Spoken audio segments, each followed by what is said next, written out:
Mr. David Cleavinger. David, come on up.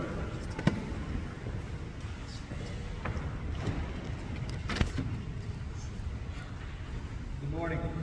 Good morning. My name is David Cleavinger.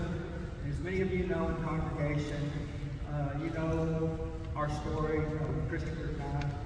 But for those of you that don't know that, it's a story of healing, of acceptance, and of love.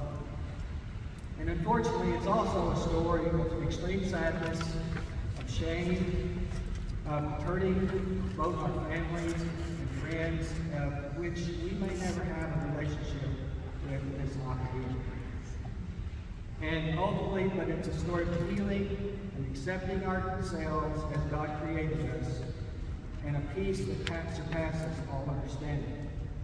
A story to move forward and put the past in the past and live a life of peace. St. Andrews was a major influence in our healing and in that journey. We are living in a world of uncertainty, a society that is divided.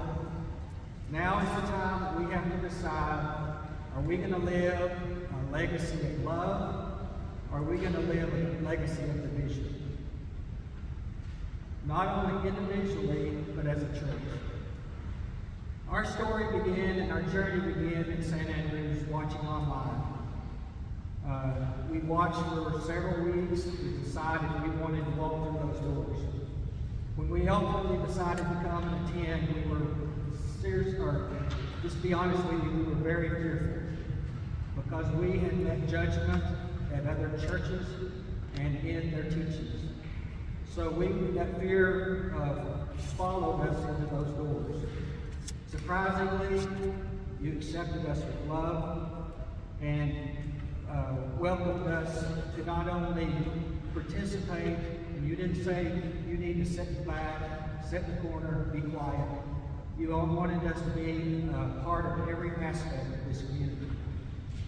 So the love that was shown to us inspired us to want to continue that love through stewardship.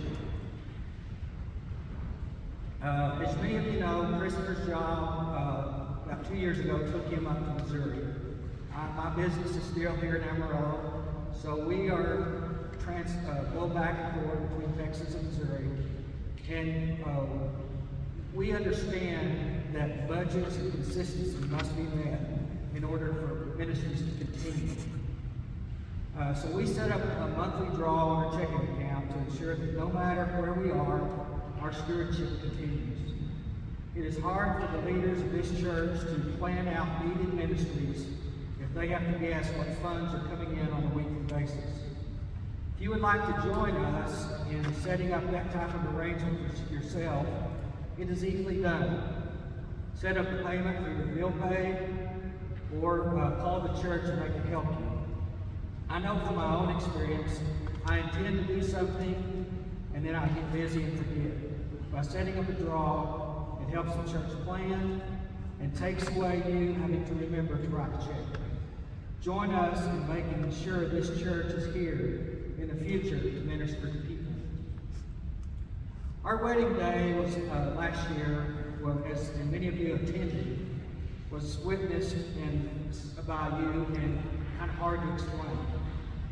As the ceremony progressed, it started raining, and it was a pounding rain that just happened in this part of the city.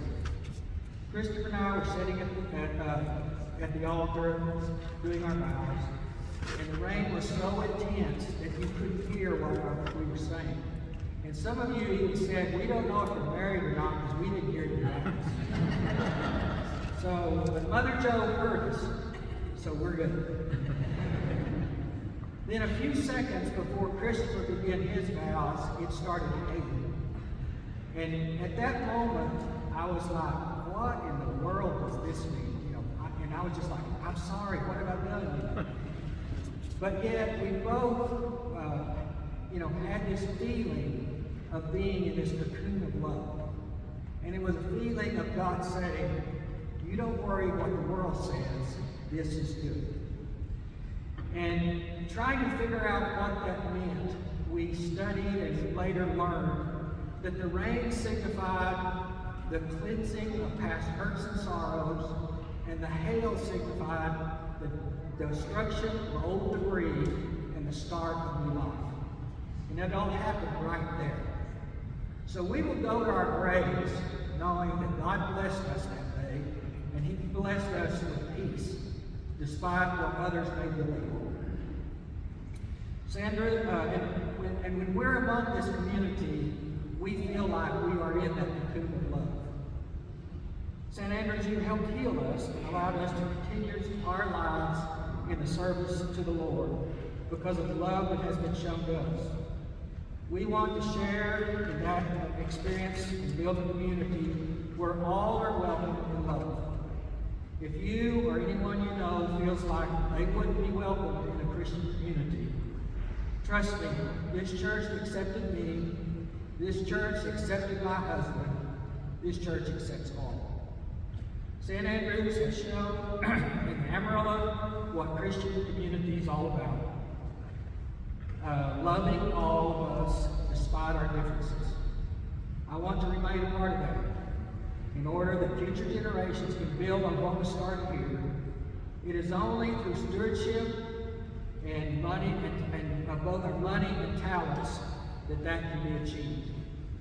From my point of view, you, the people of St. Andrews, have chosen to be that legacy of love. Thank you.